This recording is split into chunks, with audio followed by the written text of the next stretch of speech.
ಅಕ್ಕವರಲ್ಲಿ 30 ವರ್ಷ ಆದಮೇಲೆ ಇವಾಗ ಊರಹಬ್ಬ ಮಾಡ್ತಾ ಇದ್ದಾರೆ. 3 ದಿನ ನಡೆಯುವಂತಹ ಊರಹಬ್ಬದಲ್ಲಿ ಫಸ್ಟ್ನೇ ದಿನ ಇನ್ನು ಪ್ರೋಗ್ರಾಮ್ಸ್ ಇತ್ತು. ಈ ಥರ ನಾವಂತೂ ನೋಡ್ಕೊಂಡು ನೆಕ್ಸ್ಟ್ ಡೇನೇ ಮೇಯ್ನ್ ಇದ್ದಿದ್ದಪ್ಪ ಹೇಳ್ಬೇಕಂದ್ರೆ. ನನಗೆ ಅವತ್ತೇ ಇಂಟರ್ನಲ್ಸ್ ಇತ್ತು, ಹೋಗಲೇಬೇಕಾದ ಸಿಚುವೇಶನ್ಗೆ ಹೋಗಿ ನಾನು ವಾಪಸ್ ಬರೋಷ್ಟರಲ್ಲಿ ಮಧ್ಯಾಹ್ನಕ್ಕೆ ಅರ್ಧ ದಿನ ಮುಗ್ದೋಗಿತ್ತು.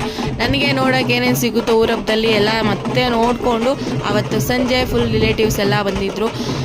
ನನ್ನ ಲೈಫಲ್ಲಿ ಫಸ್ಟ್ ಟೈಮ್ ಜೋಡಿ ಕರ್ಗ ಒಟ್ಟೊಟ್ಟಿಗೆ ನೋಡಿದ್ದು ಒಂದೇ ಊರಲ್ಲಿ. ಮತ್ತು ಅದನ್ನೆಲ್ಲ ನೋಡಿಕೊಂಡು ಇನ್ನೂ ತುಂಬ ಪ್ರೋಗ್ರಾಮ್ಸ್ ಇತ್ತು. ಅದನ್ನು ಎಲ್ಲ ನೋಡಿಕೊಂಡು ಆಮೇಲೆ ನೆಕ್ಸ್ಟ್ ಡೇ ಏನಿತ್ತಂದರೆ ನಾನ್ ವೆಜ್ಜು. ಊರಹಬ್ಬ ಅಂದರೆ ನಾನ್ ವೆಜ್ ಇದ್ದೇ ಇರ್ತೈತೆ. ನಾನ್ ವೆಜ್ ಎಲ್ಲ ತಿನ್ಕೊಂಡು ನಾವು ಮನೆಗೆ ವಾಪಸ್ ಹೊರಟ್ವಿ. ಇನ್ನು ಮೇಯ್ನ್ ಯಾವ ಊರಲ್ಲಿ ಊರಹಬ್ಬ ನಡೆದಿದ್ದು ಅಂದರೆ ಅತ್ತಿಬೆಲೆ ಸರೌಂಡಿಂಗಲ್ಲಿರೋರು ಎಲ್ಲರಿಗೂ ಗೊತ್ತಿರುತ್ತೆ, ಮಂಚನಹಳ್ಳಿನಲ್ಲಿ. ಆಮೇಲೆ ಇದ್ರದ್ದು ಲಾಂಗ್ ವೀಡಿಯೋ ಅಂತೂ ನಾನು ಶೂಟ್ ಮಾಡಿದ್ದೀನಿ, ಅಲ್ಲಲ್ಲಿ ಕಂಪ್ಲೀಟಾಗಿ ಶೂಟ್ ಮಾಡೋಕ್ಕಾಗಿಲ್ಲ. ಆದರೆ ನಾನು ಆ ವಿಡಿಯೋನ ಈ ವೀಕಲ್ಲೇ ಅಪ್ಲೋಡ್ ಮಾಡ್ತೀನಿ ಗೈಸ್.